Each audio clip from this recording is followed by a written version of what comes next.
Richard Grayson, Richard Dick Grayson. Eu não gosto desse Dick Grayson e eu costumo sempre chamar Richard Grayson, mas enfim. De quem eu tô falando? Cara, eu tô falando do primeiro Robin, mas tô falando de algo mais que um Robin. Teve tantos Robins na saga do Batman, né? Mas Richard Grayson não foi mais um Robin. Ele foi o primeiro Robin e um dos sidekicks mais notados. E se você não sabe o que é sidekick, eu disse no vídeo anterior e no finalzinho desse vídeo tem o link com o próximo vídeo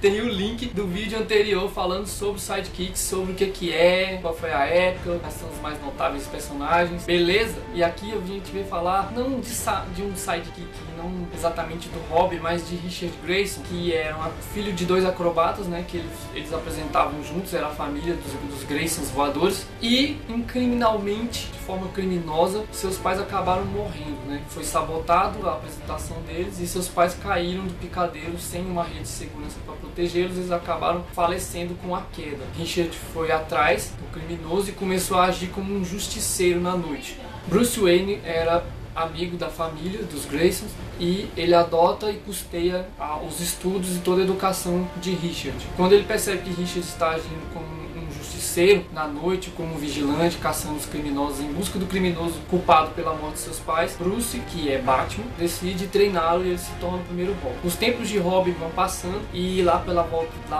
metade da década de 80, né, são criados os Titãs, né? E nos Titãs o Robin é convocado para se tornar o líder dos Titãs pela Ravena. Se você não estiver entendendo, eu vou botar imagens dos personagens sempre, beleza? Eu não vou ficar passando a mão, simplificando, vai aparecer aqui a imagem dos personagens, tranquilo? O tempo como o Robin vai passando, ele vai se questionando se deveria continuar agindo como um sidekick do Batman. Até que, com o conselho de um de seus padrinhos, nada mais nada menos que o Superman, ele decide adotar uma imagem heróica própria. Pra quem não sabe, o Richard Grayson, ele é muito ligado aos heróis, mas principalmente ao Superman e ao Batman. Ele aprendeu os valores da justiça e os ideais, né, de combater o crime com esses dois heróis. Primeiramente com o Batman, na época de Robin, e depois que ele formou os Titãs, um pouquinho mais à frente, um pouco antes de formar os Titãs até, ele começou a ser também orientado pelo Superman, quando o Superman e o Batman começaram a se encontrar nas revistas. Foi o Superman quem usou o traje do Nightwing, Asa Noturna, que é o herói que nós estamos falando aqui nesse vídeo, primeiramente. Então ele meio que reaproveitou a ideia do Asa Noturna,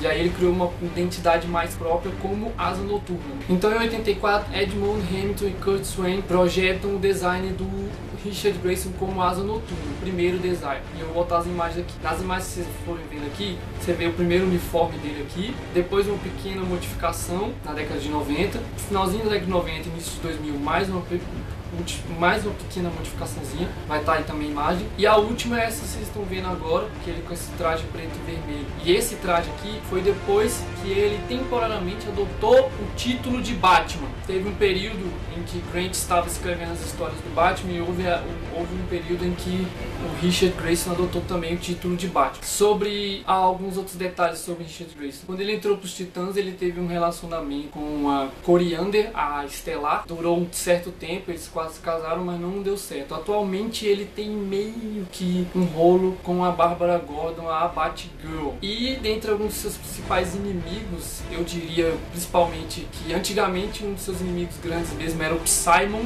Também vai aparecer uma imagem do cara aí. Se vocês quiserem até que eu fale sobre o Psylon depois, ele já apareceu até nas animações do Justiça Jovem. E eu diria que o maior inimigo dele, outro também que apareceu muito até na animação dos Jovens Titãs, é o Deathstroke, ou o Exterminador, ou como a galera de hoje em dia conhece, Slade. Que o nome do cara é o Wilson Slade. Ele é, além de acrobata, como ele aprendeu tudo com o Batman, ele também é mestre de artes marciais, mestre detetive, né? Condicionamentos físicos impecáveis, mas ele também é uma pessoa assim que diverge um pouco do Batman, porque ele é um cara mais gente boa, ele não é tão obscuro, não é tão das trevas como o Batman, né? Não é tanto assim, né? E às vezes ele chega a ser um exemplo melhor para outros jovens heróis, como os próximos Hobbits que vieram, né? A própria Batgirl também. E galera, é isso que eu tinha pra falar sobre o Asa Noturna, né? Ele é um herói que foi crescendo, ele era um herói mirim, era um sidekick, passou muito tempo sem uma identidade própria, criou essa identidade começou fraquinha, ela é muito ligada aos Titãs, né? Depois ela ficou crescendo e foi tomando mais e mais identidade. O personagem foi crescendo e foi criando muitos fãs. E ele é um dos sidekicks promissores que eu estou falando aqui. Provavelmente eu venho a falar do outro, que é o Soldado Invernal, muito em breve. E se você gostou desse vídeo, curta aí, se inscreve no canal se você gostou do conteúdo do canal, compartilha com seus amigos, que isso é importante demais para fortalecer e ajudar. Se você gostou do canal, você ajuda demais a gente compartilhando com a galera, com amigos seus que gostam também desse canal. E se você quiser que eu fale de algum herói que você curte também, é só comentar aí, comentem aí, beleza? Fui!